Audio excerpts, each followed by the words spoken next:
Tiger का नाम लेते हुए पूरा हिंदुस्तान हिलेगा। टाइगर जिंदाबाद।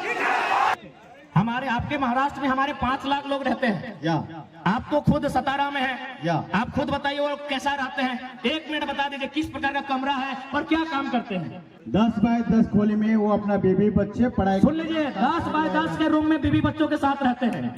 10 बाय 10 बुझा वो, यानी 2 आदमी सुथबार घरवा में हटा जी तो 10 बाय 10 के। 10 बाय 10 इन्हें हम कोनो बोलने के लिए प्लानिंग करके नहीं लाए हैं, ये बल्कि ये स्कूल चलाते हैं, संस्था चलाते हैं। इनके पास भी बहुत सारे झारखंडी नौकरी करते हैं ना भाई। या हमारे जो भाई सुनील माने साहब, संजीव जी माने हमारा दूसरा भाई है, वहाँ नौकरी करते हैं।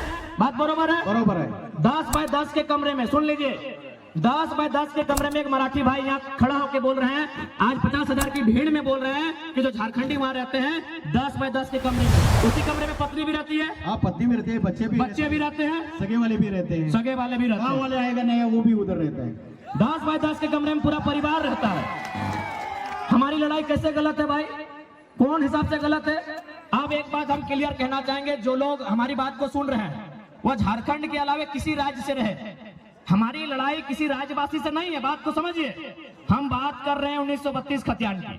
अब सवाल है कि 1932 का खतियान का मतलब ये थोड़ी है कि जो लोग खतियानधारी नहीं है राज्य से चले जाए, ऐसा किसने कहा आपको? बिल्कुल नहीं। पहले समझिए कि खतियान का इस्तेमाल कहाँ होगा, खतियान का इस्तेमाल कहाँ होगा, उसका उपयोग कहाँ होगा। न हम लोग मांग कर रहे हैं कि खतियान के आधार पर इस झारखंड की स्थानीय नीति बने, क्योंकि सभी झारखंडी नहीं होंगे, 140 करोड़ लोग झारखंडी नहीं होंगे।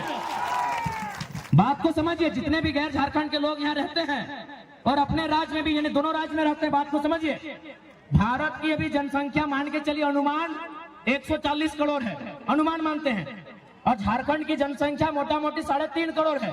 तो भाई पूरा का पूरा 140 करोड़ झारखंडी नहीं हो सकता है, समझिए बात को।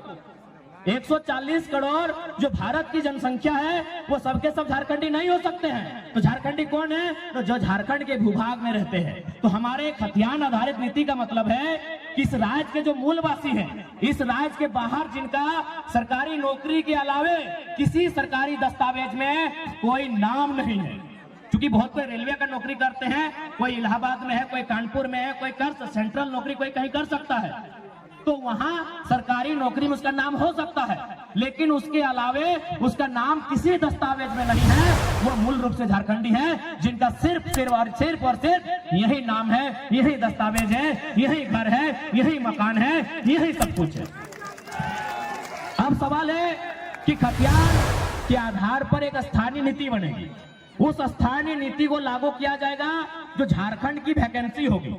झारखंड की वैकेंसी मतलब दरोगा, चपरासी, होमगार्ड, जिला पुलिस, जेपीएससी, जेएसएससी, यानी झारखंड सरकार जो नौकरी निकालेगी, झारखंड सरकार जो बहाली लेगी, उस बहाली में लागू होगा कि जिनके पास स्थानीय प्रमाण पत्र है वही लोग फॉर्म को भरेंगे। इसका मतलब थोड़ी कि आप यहाँ व्यापार नहीं करेंगे, आप यहाँ काम धाम नहीं करेंगे, आप यहाँ रोजी रोजगार नहीं करेंगे, आप यहाँ कंपनी फैक्ट्री में काम नहीं करेंगे। ये गलत है, ये भ्रम है। तो इसलिए जितने भी लोग ऐसे हैं जो इस राज्य के नहीं हैं, आप लोग कृपया भ्रम में ना रहें। हमारा मांग क्या है, हमारा आंदोलन क्या है, उसकी असलियत को समझने का काम करें। और मैं बिल्कुल कहता हूं, जो लोग ईमानदारी से, जो लोग निष्ठापूर्वक इस विषय को समझते हैं, वो कर रहे हमारे साथ खड़े हैं।